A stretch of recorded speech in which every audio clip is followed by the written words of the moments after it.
Okay. So good evening, everybody, and thank you for being here this evening. I'm just going to introduce Dr. Madeleine Muller, who is going to be leading the talk for this evening, entitled Power and Prejudice, the Neurophysiology of Hate. This talk will take an in-depth developmental and neurophysiological look at what drives prejudice, bias, and the formation of elitist and authoritarian societies. A critical exploration of what healthcare providers need to understand about the roots of bias within ourselves, our system, and society. And this is being recorded. And just to give you a brief overview of who Dr. Madeleine Muller is, she sent me quite a long bio, so I'm going to try and just paraphrase it. But Dr. Madeleine Muller is a family physician at Cecilia Makiwane Hospital in Mtantane and a senior lecturer at Walter Sisulu University. She provides clinical services and teaches and mentors medical students, registrars, and medical officers. And she recently graduated from Stellenbosch with a master's in health professional education. She sits on different technical working groups and steering committees, including the South African Association of Health Educationalists of the Eastern Cape chapter, and she's also an executive committee member of the Rural Doctors Association of Southern Africa. She's got a strong passion for inclusive clinical care, including sexual and gender health and medical education. Dr. Muller is dedicated to curriculum development and fostering the growth of emotionally competent, patient-centered clinicians. Thank you, and over to you, Dr. Madeleine Muller. Thanks very much, Rutendo. I'm on the Path SA as the other committee that I serve on, and it's by far I have to say, be quite honest, my favorite committee. And it's more like a support group sometimes than an actual committee. So really lovely to be here. This is a topic extremely close to my heart, and I cannot tell you the amount of times I'm actually teaching you the slides that I've been using it in a wide range of different contexts. And so I'm very aware that there's probably some of you that have heard this many, many times, and I'm hoping I'll bring a little bit of a fresh view here and there. But this work actually started, my interest in this actually started more than 20 years ago. I specialized in the UK in family medicine before we had family medicine in South Africa. And I was very involved as a school doctor working within sexual health. And I noticed that most of my teenagers that was referred to as having issues was the teenager wasn't the problem, but it had to do with what was happening either in the classroom from the teacher's point of view or from the parents' point of view. And I started becoming interested particularly in behavior and particularly in why we behave badly. And this has sort of developed over the years. And in the last 2, 3, 4 years, I've become really interested in actually how do we teach doctors to behave in the way we would like them to behave within the consulting room. And yeah, so in a month, I am supposed to be handing in my proposal for my PhD on how to teach emotional competence to doctors. And a lot of the work that I've actually now will be presenting has actually been refined through my reading and my literature reviews towards understanding people's behavior. And it's actually from that I will be drawing for this. So this is actually quite an, I would say, an academic abstract theory on trying to understand Pride and Prejudice, and it still needs a lot of work and development. And I'm very pleased that you're allowing me to take you on this journey. So this is our question. We want to know what lies at the root of prejudice, marginalization, oppression, persecution. Why do people treat each other so badly? And I'm sure many of you have already heard a little bit about neurophysiology, but I'm bringing a very particular paradigm. Some people consider this quite reductionist, but I found this an extremely useful way to actually help people understand behavior on a daily basis. And basically what we're trying to figure out is biologically why we as people, sometimes maybe even some of you, can be such a pain in the ass. And I'm going to be drawing very strongly from affective neuroscience, which is the biological study of emotion. And we'll talk particularly on how emotion drives behavior. So I always describe these modes that we are in as we go through our day. So every single human being, as you move through your day, you are in one of two modes. And those doctors among us will all know about the sympathetic mode and the parasympathetic mode. And the psychologists amongst us will know about our survival mode and then this executive system mode. So with the survival mode, I mean that mode that is driven by our limbic system. So we have a limbic brain and a whole endocrinological system that makes sure that we're going to grow old enough to procreate and raise some young. But we also have an executive mode, which is this prefrontal cortex much later in human evolution. And this actually gives us the possibility to think in terms of meaning and purpose and reflect on who we are as human beings. So we're going to study these two modes a little bit. And the survival mode we share with the animal kingdom. So if you want to understand your survival mode, if you understand your Labrador, you'll understand your survival system. It has a pain avoidance system. So that's our classic fight, freeze, fawn, fight system. And then we have certain pleasure-seeking drives. So we all need to find food every single day. That little part of yourself is active. We need to find a safe place to sleep at night. So you want to close your eyes somewhere where you feel secure. We all have a need to find a person or persons that are that person that you're going to create your household with, whether you have children or not, but that sort of relationship that will take you through your life. And this is a drive particularly towards intimacy on sex. Not everybody necessarily has this, but this is one of the powerful human drives many people share.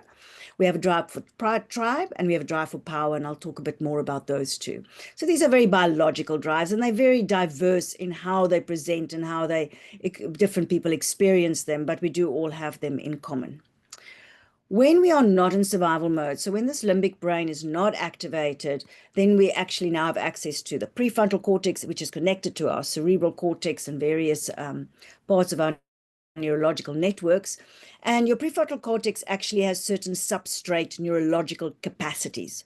So if you think of your cerebellum, it gives you the possibility to have coordination.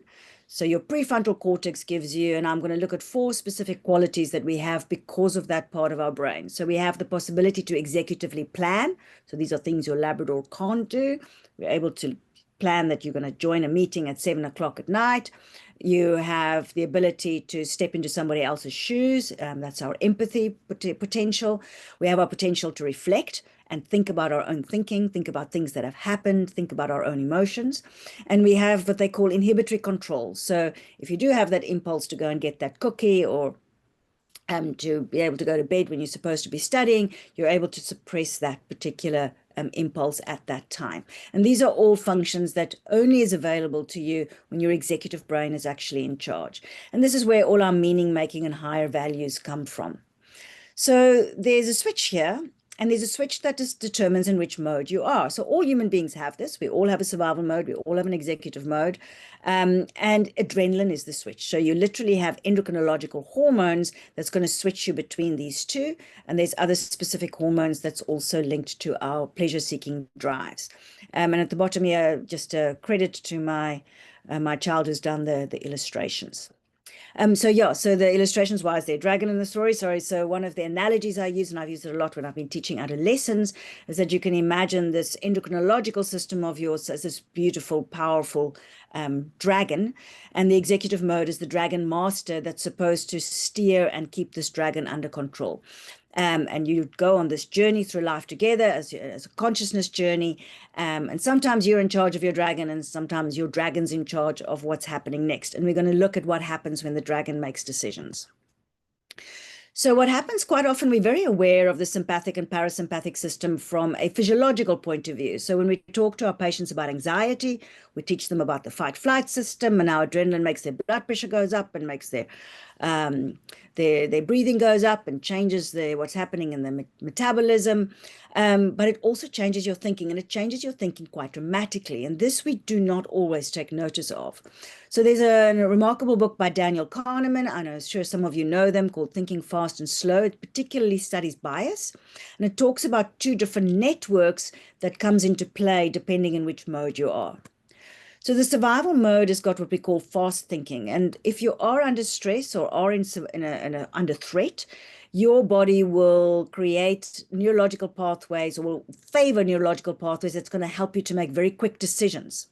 So this is a very narrow focused kind of way of thinking, self-centered, because your whole focus at the moment is on survival. Thinking tends to be very black and white. Do I do this or do I not do this? And this is where we make assumptions and jump to conclusions. So if you're walking through the bush, there's a rustle in the grass. Oh, it might be a snake, and you jump. And if you've made a mistake, well, it was just a rabbit, but at least I'm safe.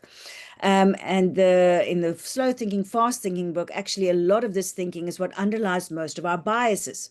So we have these shortcuts ways of helping us make decisions. It's easy, it's a low energy networks. And actually most of the day, a lot of our go-to thinking actually falls in this way. It's also the most aggressive and dangerous part of ourselves. We will look at that in a moment. And from a thinking point of view, not the brightest. So this is not where we are particularly intelligent. And I like to think of this as your worst self. Usually when this bit walks forward, as you're not going to make your most intelligent decisions. And if we want to really study the thinking of the dragon, you can go to the comment sections in most social media, and you get a really good idea exactly how that brain works. When we're on executive mode, we suddenly have access to slow thinking. And these are these much more complex neurological networks. We can do much more complex thinking. We're now able to see things in perspective, in context. We're now able to think logically about something. And we're able to be open to ideas. We're able to be considerate to the other because we have the access to empathy, for example. And literally this kind of thinking actually literally burns a lot more sugar. So it's a lot harder work for our brains to actually engage in slow thinking. So for example, if you want to do a really complicated math sum, or if you want to learn a foreign language, if you're tired, you will find it much more difficult to do those kinds of things. So this takes more effort, and we therefore tend to go for our fast thinking networks when we go through life. But this is also our most intelligent part. If you're being really creative, if you're being innovative, if you are coming up with brilliant ideas and doing extraordinary work, this is the part of yourself that's stepping forward at that time. And again, the switch between the two is your biological system is going to determine where you are sitting. So we've talked about the modes, we've looked at how it affects our thinking, and the next thing is to understand then how it drives emotion.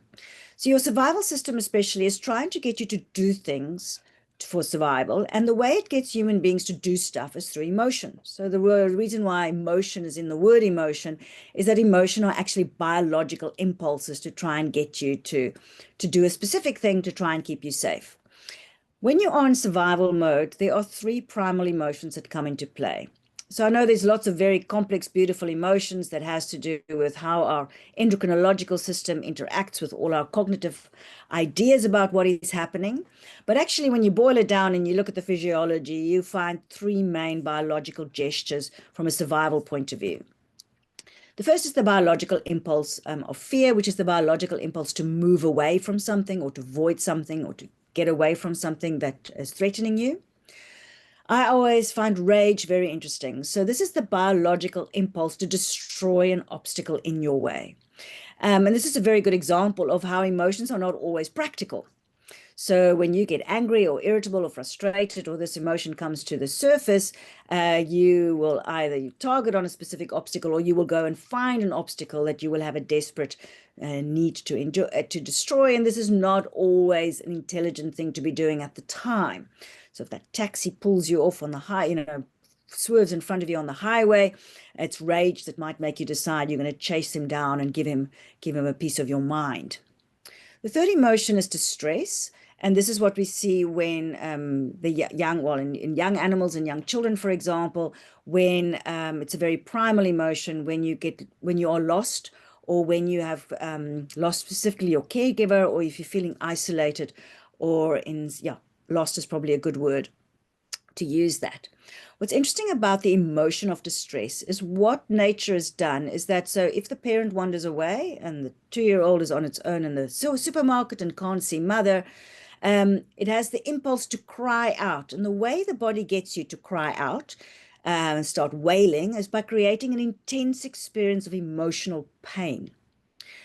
And I think we sometimes underestimate exactly how powerful that feeling can be. In human beings, so in animals, it's very much to do when they're away from their tribe or away from their caregiver. But in human beings, we actually find various levels of distress whenever we feel ashamed about something, whenever we feel rejected, obviously, by somebody, whenever we feel we've made a mistake or done something wrong, or in some ways are being separated from others due to whatever reason, we have this experience of extraordinary emotional pain. So for the psychologists among us, and you're all aware of this, These emotions are also very much linked to some of the mental health conditions we see. So obviously, if you get stuck within the survival emotion of fear, we see that very strongly in the anxiety disorders, rage very strongly in our patients with aggression. And the distress, of course, is something that can come very powerfully in somebody who suffers with depression. And if they are within that state of emotional pain, that is where there's that very high risk of suicide or self-harm when they're experiencing those emotions. There are also emotions that are what we can call positive emotions. So these are emotions, all unhappy emotions. This is not fun, but there are emotions that are positive emotions that also comes from our endocrinological system. It was there originally created as drives to get us to do certain things, but they become available to us when we're not stressed. And therefore, they've actually become servants of our higher executive function. So they're quite often part of serve our higher values and serve our higher ways of thinking. And again, there are three primary emotions that's been identified. The first one is care. So that's our biological impulse to give and receive care. And we even know the endocrinological hormone linked to that is oxytocin. It's an emotion that makes us happy. A lot of people, if you ask them what's important to you in your life, they will say my family. And we are happy when we are nurturing others or when we are feeling nurtured. And this is going to be for children, your lover, parent, or whatever. Play is the biological impulse to interact with the world with enjoyment, to literally do something for the sake of doing it. We see this in small animals that play also, and that teaches them certain skills within the community. And actually, this is what helps us as human beings to build society. So this is where all our culture, our hobbies, our art, all of that falls into this thing of where we're interacting with the world and when we're interacting with other people, and that's what builds culture and community. The third emotion I've been really interested in, and is something I really want to also explore within my PhD, is that we actually have a biological impulse to explore and to learn. And that's actually linked to the curiosity that we see in animals. So again, your Labrador, when it comes into a room it doesn't know, it will go and sniff all the different corners and see what's there.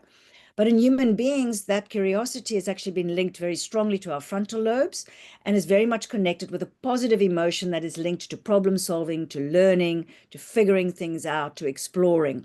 And I'm hoping that all of you is sitting in seek mode at the moment. This is interesting. This is something I want to learn about or want to know more about. And if we think about universities particularly, this is the kind of emotion we actually want to evoke in our students. So we're often in classrooms, we are so fixed on how do we teach the content that we don't think, well, how do we actually motivate and inspire? And motivation means how do we get people to be in seek mode? So if we want to talk about how am I happy, you want to spend most of your day and most of your life, you want to actually find opportunities to engage with care, play, and seek. And you want to be careful to not let too much fear, rage, or distress take up your time and energy. So how do we link this now to behavior in itself? And so emotions and behavior has been created for a very particular reason, very ancient. So imagine you've got a dog running towards you. Emotion is going to be coming out. You're either going to have fear or rage. And then your behavior will then be a behavior that is precipitated by the emotion. So the emotion either makes you want to run away because of fear impulse, or if you're going to rage, you might shout at the dog or pick up a big stick. The challenge is that we quite often have the same impulse to do a behavior when we are dealing with complex things. So I'm drawing a lot from Shahjar Tamim's work. He's created quite a nice sort of conceptual framework, or more a little bit of a model that's quite good in sort of teaching it on pop culture level. But he calls these saboteurs. And so he's got this lovely little survey that you can do and identify complex behaviors that you like to use when you are feeling strong emotions, but that tends to make things worse, which is why he calls them saboteurs. So now you might have an argument with your partner about something. You might have one of these emotions that gets triggered, either fear, rage, or grief. But now if you decide you're going to shout at your partner by criticizing or preaching to them, or you're going to run away by ignoring or canceling them, then those behaviors are probably going to make the situation worse. And when we are in survival mode, we have this instinctive behaviors that come forward. So this is the fun bit. So Shahjar has actually described 10 of these behaviors.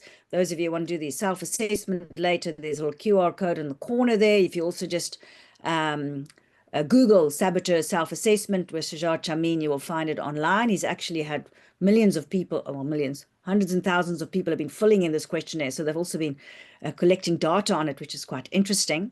And he's described these 10 types of behaviors that we use, and he sort of linked them to our fight-flight system. It's obviously a little bit more functional than academic. So for example, things you might do if you're more of a person that gets into the fray of things when you are feeling anxious or stressed, you might decide to criticize yourself, or not decide, you might impulsively start criticizing yourself or others. We all do this. Some people get quite competitive, driven to succeed, might be your sort of workaholics, trying to outdo other people when they are very stressed. All of us are probably on this call that sits within the academic world, can get to become quite hyper-rational. So you start over-analyzing. Others, you start preaching and lecturing. Mansplaining is a lovely example of that. And then if you're very good and very organized, for all of those Excel people amongst us, when you start getting stressed, you start trying to manipulate everybody else around you. And this can be manipulative behavior. Gaslighting is a good example of that. Bullying, and even quite extreme when that starts becoming violent, that's all about trying to control the environment around you. And all of these you can see, if you were to apply them in a relationship, they're most probably going to make the scenario worse. But while you are doing them, it feels great. So there's a reward system for you to actually engage in these activities. So if you think of your righteous indignation, your little judge coming out there and making you feel like you're doing something about your rage. So there's also some freeze-fawn mechanisms. If you're somebody who doesn't like fighting, you might go into pleaser mode when you're anxious and sacrificing your own comfort, your own ideas, your own self, just to try and keep a situation under control. Some people start obsessing about their environment. So rather than dealing with what's happening, they start getting over perfectionistic in terms of their work. And of course, at the basis of a lot of obsessive compulsive disorders is this becomes a method of how to deal with anxiety. And then hypervigilant, we also all do. This is the worrying, lying highly, awake at the night. And typically, if you combine a bit of controller and hypervigilant, these are people who get very concerned with what everybody else is doing. And then your flight mechanisms are also, some people tend to just avoid when they start getting stressed. So your avoider is typically the one who doesn't show up. We've literally have doctors who do not show up for their calls. You've got people who feel very, very sorry for themselves. And then the distractor is interesting because we all, of course, none of these activities in itself is problematic if it helps you to deal with a particular short-term bit of stress. But distractor, again, if you are going to be applying that in particularly when you're supposed to be solving a problem and you're sitting on Candy Crush, for example, these can then also become problematic saboteur behaviors. So the distractor also lies at the root of all of our substance abuse issues. And that's why one of the challenges is if you help somebody with substance abuse and get them to physically withdraw off the substance, but you haven't dealt with their mechanism that they're using to deal with their emotion, you're not actually going to manage the underlying issue. So you can see with all of these mechanisms, we all have them. This is part of human nature. But you can start seeing when we start looking at anti-trans behavior and we start looking at the anti-trans movement, you can start seeing a lot of these fight mechanisms that are coming into play. So the need to criticize, the need to overanalyze, the need to manipulate. So this is just a summary then, and this is the conceptual framework that I'm working with at the moment as well. So you have your survival mode that leads to those three specific emotions that's trying to get you to do something. This leads to all those behaviors that we've just been describing. And this is actually what feeds a lot of what we're seeing in terms of racism, any actions that can try and control or suppress. And certainly what we're seeing in the world at the moment with bullying, persecution, and war is very much a function of how the survival system tries to deal with the world. But this is where we want to go to. So if the executive system actually was running the show, you would suddenly have access to these higher qualities that belongs to your prefrontal cortex. This gives us the possibility to engage in these very positive emotions. And these qualities that I'm listing here is particularly from work-based assessment. So that's from the postgraduate educational scene, so to speak, in medicine, where we've identified qualities that we think is important for doctors to have as if they work as doctors. And you can see these are all qualities that are only available to you when you are in executive mode. And this makes it possible to have affirmation, respect, DIE, etc. So what's interesting about this model, in terms of my hypothesis that I'll be taking into my PhD, is that if we're asking ourselves, how do you teach somebody to be open and to be curious and to be more compassionate towards others? You can't tell people that this is how they have to be. And what I'm wondering about, and particularly in my doctors, is if we can teach them how to manage their survival self and manage their doctors and teach them how to more and more engage with these higher skills that we all to some extent should have, would it potentially make possible for them to help foster these qualities? I do not have the answer to this. I'll let you know in 4 years' time. I've also got a word just in terms of how we think of this, particularly around violence. So around people who beat other people up. We had a session this morning on sexual assault, particularly in children, which we see way too much of here in the Eastern Cape and in Mdantsane. A very disturbing talk to have to listen to, although very important. And one starts trying to figure out, that you look at then how can people do stuff like this? And again, this is very theoretical now. We all know that rape is not about sex. So relationships and sexual desire is all about building a relationship with somebody. But we do know it's got something to do with this power part of the survival system. So rape is always built on the emotion of rage, that biological impulse to destroy an obstacle in your way. And that destruction of that obstacle, whether it's beating somebody up or whether you are sexually overpowering somebody, actually physiologically boosts testosterone and actually has sort of a dopamine reward in that. So there's a few things that needs to be in place for somebody to actually be beating the hell out of somebody else or to engage in assault.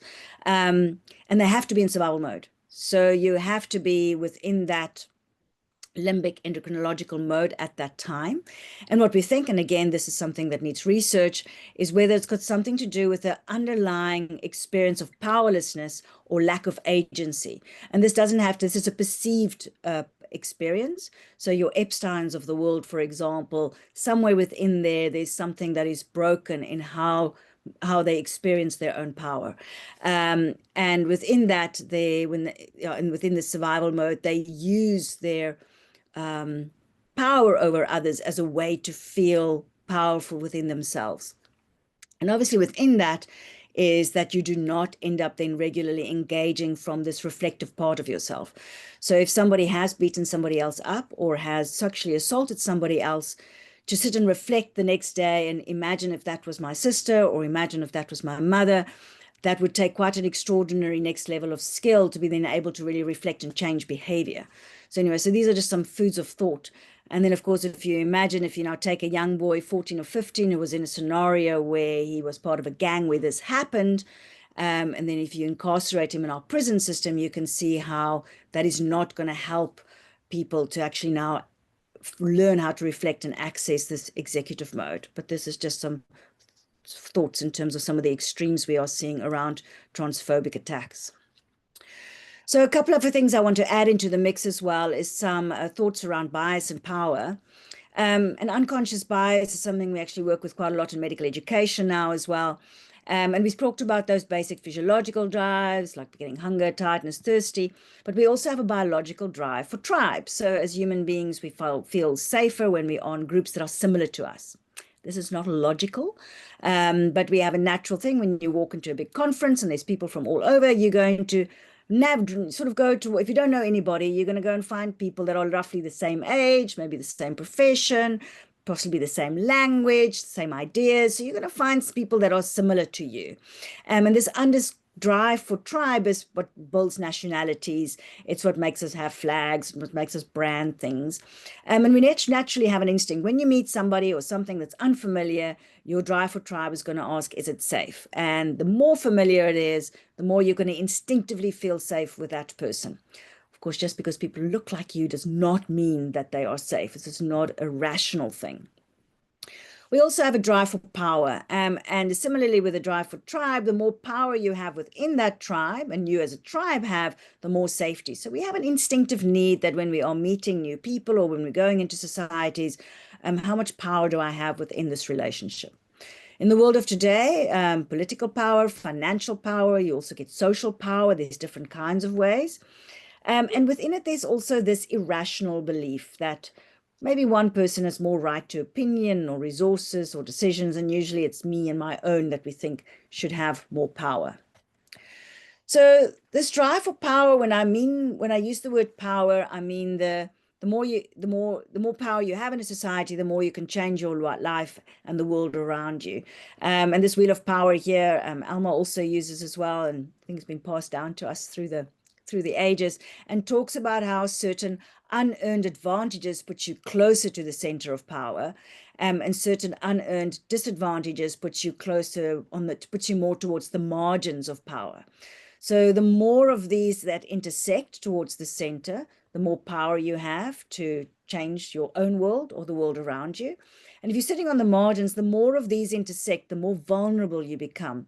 And it's if you look at this, for example, I always use Trump as an example, who pretty much ticks almost all the boxes, although we don't think he's of robust mental health, but he pretty much ticks almost all the boxes close to that center of power. And it's interesting to see, if you look at all the things that he's systematically attacking, it's almost every single one of these marginalized groups. So it includes the undocumented, it includes the transgender, your non-English people, it includes your poor and homeless. Autistic people has also been under attack in America, your queer people, and money that's being taken away for people with disabilities and people with less education. So we can see within America how that power is sitting very much within those particular qualities and creating this marginalization. So we have this biological basis that we can, again, postulate for giving us two main paradigms of how we think about human society.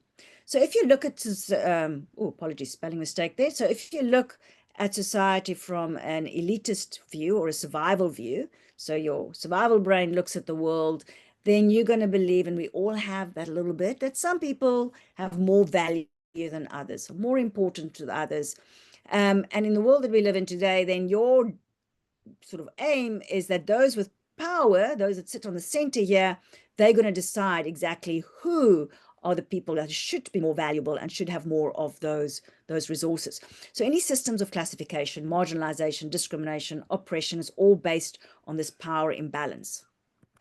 The opposite of that we call an egalitarian view, and this is how we look at the world from the executive view, because now you're able to reflect a little bit on what's happening within the world, your own place within the world, and you also have this possibility of empathy. An egalitarian view is the belief that all human beings have equal value. And the aim then is to create a society in which everyone has opportunity and participation. So these two paradigms give rise to two different types of societies. And there's obviously various mixtures, but if we look at them a little bit purist-wise, your hierarchical societies is obviously based on elitist principles, and they're the classic pyramid structure, where your most powerful is sitting right at the top, usually much fewer. They decide who's going to sit where and who gets what in terms of the pie, in terms of resources. And traditionally, a few hundred years ago, monarchies was the prevailing sort of system, or you had chiefs at the top of that. In India, you had the caste system with your Brahmins at the top and your untouchables at the bottom, for example. All systems of authoritarianism and fascism. So at the moment, we're going to put the USA has suddenly found themselves in that box. But interestingly, as a system go, capitalism is an elitist system. So when you look at capitalism, those who have money have the most power and is considered more valuable and has more power to change the world than those who don't have money. So the opposite of this would be an equalitarian society. And that's built on egalitarian principles. And interestingly enough, South Africa is probably one of the very few countries in the world where the egalitarian principles is embedded within our constitution and is actually protected. So America, we thought, was the bastion, for example, of democracy, but clearly that was just an illusion. And it's not been, there's no protections for egalitarian principles. So typically what fits into an equalitarian society is the concepts of diversity, equality, equity, and inclusivity. And when we talk about democracy and liberalism and human rights, we're all talking about something that we are striving towards. And so you have this interesting intersection between capitalism and democracy, because democracy, yeah, I'll talk about that in a second. So interestingly, this comes out of my ethics talks as well. So when we have ethical principles, this is actually a product of our egalitarian paradigm. So quite often when we talk within these worlds, the elitists love to have opinions about everything, but there's also something called opinion equity. And I'm sure I've stolen this from somebody. But freedom of expression is not an equal playing field, because the opinion of those in power have much more power to affect the lives of the marginalized. So, for example, my opinions about cisgendered people is not going to make any difference whatsoever, but cisgendered people's opinions about transgender people could have a big impact on trans people's lives. So if we look at human evolution, though, and I think this year that's really come into for me, become very clear, is that this is all extremely recent. So human society has been built on elitist principles for centuries. That's the way we've been running the world. They think that maybe in the early societies, very small societies or very small groups in modern world as well, small businesses, it's quite easier to build an egalitarian setup. But as soon as you start running quite complex societies, they're most likely going to be elitist. And if you want to study exactly what that colonialism provides a beautiful, excellent case study in what elitism looks like. We have had specific moments in history where usually particular individuals or particular organizations has brought this egalitarian view. So Christ is quite a good example of one of the first who really spoke very clearly about this love thy brother like, love your neighbor like yourself. Karl Marx, and then of course in recent history, the Freedom Charter in 1955 is an extraordinary document that came out of South Africa, one of the most advanced documents, I think, in our evolution, our modern evolution as human beings, that put those egalitarian principles there as part of a revolutionary document, which is absolutely extraordinary. What's interesting is, although the concept has been proposed in various documents, and there are extraordinary people in our history that have spoken around egalitarian views, the implementation has always been elitist, almost always been elitist. So, for example, Christ is a good example, a very egalitarian view in terms of how he lived his life and what he taught. But what we have seen in practice is that the church is obviously a very hierarchical and elitist structure, with some getting included and some getting excluded.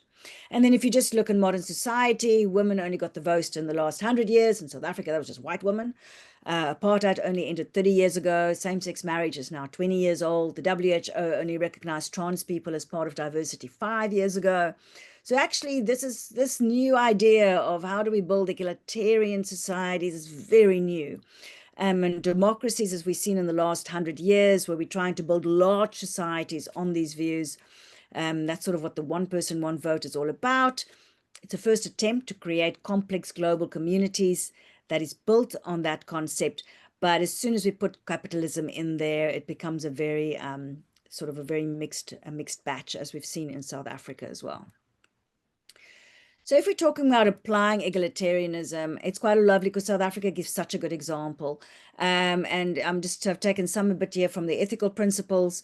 So when we talk about distributive justice, so everybody having fair distribution and access, you can see how beautifully that all fits in. Respecting people's rights, so all our rights-based, like the human rights abuses, the hate crimes bill, and legally in our constitution, the right to self-determination. All of these are beautiful examples of egalitarianism in action. And I think we can really, really be proud of these guidelines, because our gender affirming healthcare guideline is actually a good example of a guideline, because a lot of guidelines can be quite elitist, right? A bunch of clever doctors deciding what we're going to do for those people over there. And actually having a guideline that really makes everybody's voices heard is quite extraordinary. And I love this slide. These are the values that are within that first chapter of that guideline, and how beautifully is that an example of what egalitarianism looks like. and we've lived in a society where we take these so for granted that these are, yeah, obviously this is the way we want to live, but no, this is not obvious. These are new concepts of how we want to live as a society. Maybe new is not the right word in terms of the concepts have been around for many years, but it's the first time that we're actually trying to make them active in our societies. So also in the HPCSA ethical guidelines, I thought I'll say a word about self-determination. This comes up quite often, doesn't it? And autonomy. And an egalitarian view believes that everybody has equal value and that all opinions matter. And so self-determination is actually an egalitarian view where one person can't be arrogant, can't decide that they know better in terms of what is good for somebody else. So what happens when we don't value these things? And so if you have an elitist society where autonomy is not considered important, that's when we start having classification of groups. So this is what's been happening with the USA and the UK with trying to divide the world into two sexes. It's very similar to the race classification that happened under the apartheid government. And then the next thing is you frame then particular groups as a threat that needs to be eradicated, similarly to what the Nazis did in the 1940s. And so when we look at the anti-trans movement, we can see elitism in action. So all of these actions, blocking gender-affirming care, what's happening with transgender prisoners at the moment in America. In America also all this blocking of so-called woke topics, and what happened also in terms of the apartheid government sanctions that we had. We're seeing a massive economic blackmail happening now with our NGOs, where money is not being, so if you are in any way supporting anything that the elitists do not like, then you don't get any money. And that's been an interesting way of how they're trying to reinforce this elitist society. And we're seeing that not just obviously in the trans movement, but with all kinds of marginalized groups. So that's interesting, and specifically around the anti-trans movement is that they are going directly against self-determination, and autonomy is actually the main place where they are attacking. So they are attacking a transgender person's right to say, this is how I feel. So it's basically saying that their opinion of what they think you feel has got more validity and more value than the transgender's opinion. So it's not about the fact that there's a difference in opinion, but that one opinion is considered to be worth more. And this direct breach then of autonomy and self-determination of trans people. So in South Africa, our anti-trans groups are also often linked to other elitist views. So that's usually a mixed bag. And we see that quite often with the right-wing extremist groups. They usually tick all the boxes. They will be anti-abortion, there'll be misogyny issues, there'll be race issues, there'll be homophobic issues. Sort of the survival system has got that whole batch there. And therefore, when they are attacking us, they have to try, and they're trying to use our medical framework. And the only way you can actually decide that a trans person should not have the right to autonomy and should not have the right to think or feel what they think or feel is if they were completely psychotic. And that's quite important to remember. So they often use the word vulnerable, saying that trans people are vulnerable, but people who are mentally vulnerable, so that includes people with depression, anxiety, if you've got bipolar disease and schizophrenia, if you're not actively psychotic, you have the right to autonomy and self-determination under an egalitarian view.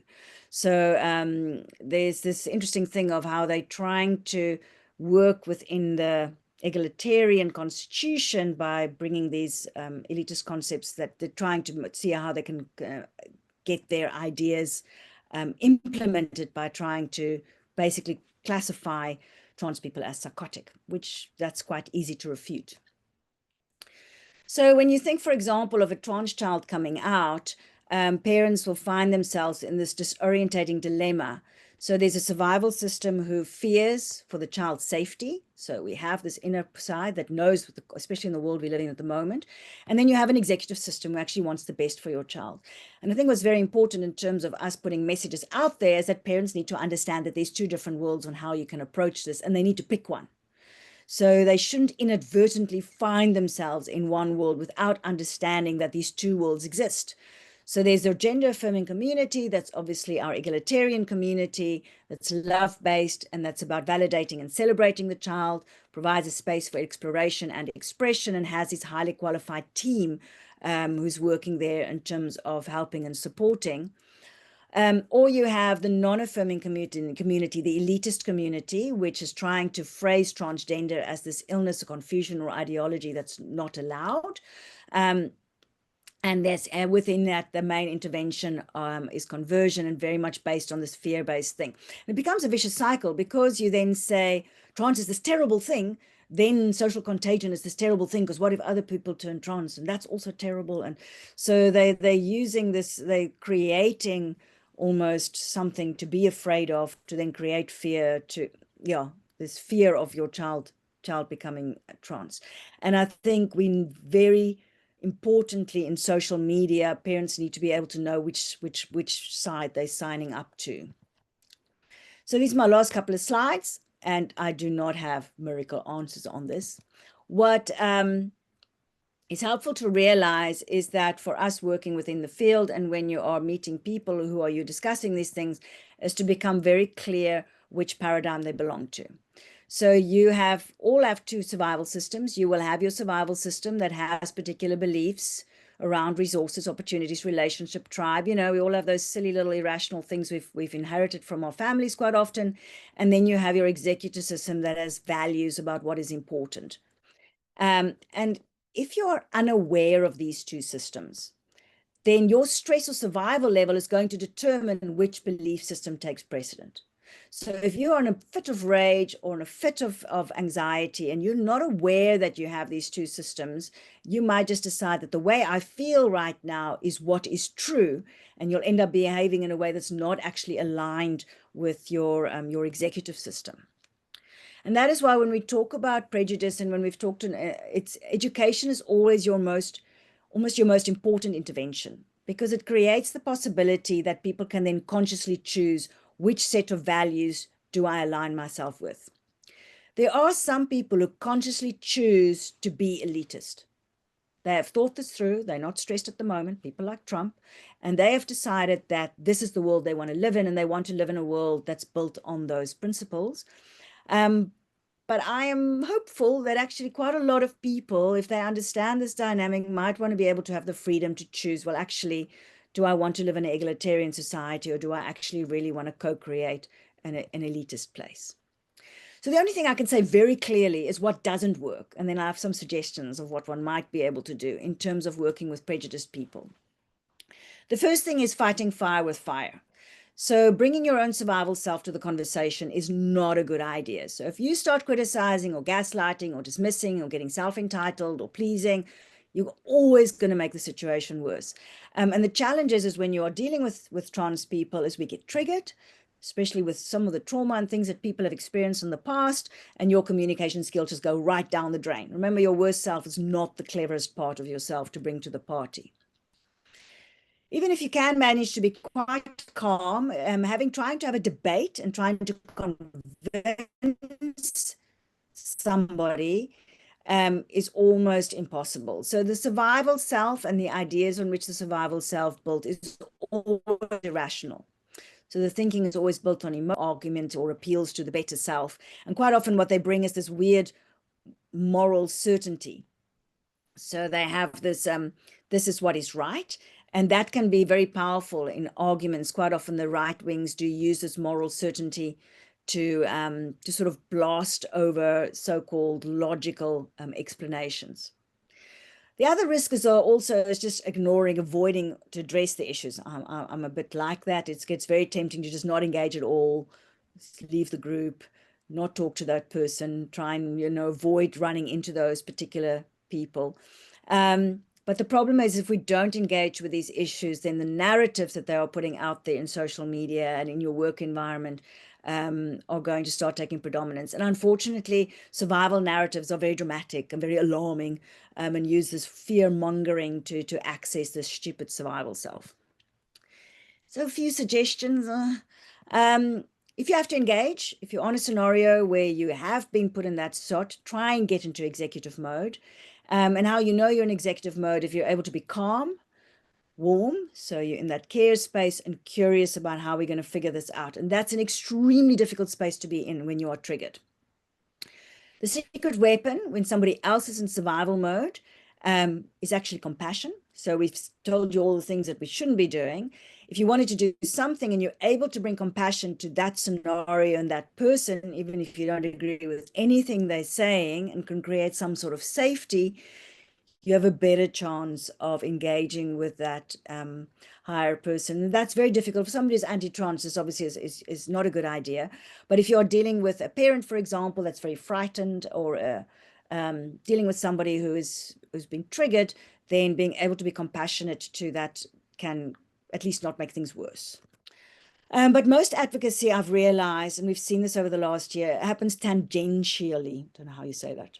So public lectures like this, all the rebuttals we've been writing, our own social media posts, we can't convince the hardcore elitists, but there are many who are sitting on the fence and who is in this unconscious, between survival self and executive self. And if we can start at least making conscious some of these paradigms in our societies and what this mean, it gives people at least the possibility to make different decisions. So my last top tip, and that's just a general tip I put on all my slides, don't let your survival self make any important decisions or have any significant conversations or post anything on social media when you are in survival mode. Thank you very much.